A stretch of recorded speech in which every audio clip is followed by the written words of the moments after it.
Näçe horlaýas? Dünýädäki erkeklerin 57 götürmü, zenanlaryň 40 götürmü, çağalaryň bolsa 27 götürmü horlaýandyr. Durly sebäplere görä, uku wagtynda howa akymy dogrup edip bolmaýanlygy sebäpli. Ören ýygy duş gelýän saglyk meselesidir.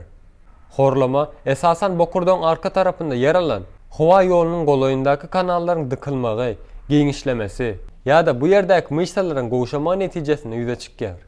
Kanalda, myşsalarda we dokumalarda bolup geçen bu ütköçük hereket dem alyş wagtyna titreme sebäp bolýar we netijede binjelik edici sesler döretýär. Köp kişi tarapyndan saglyga zeperi ýok diýip pikir edilse-de, uykusuzlugyň iň uly sebäplerindendir.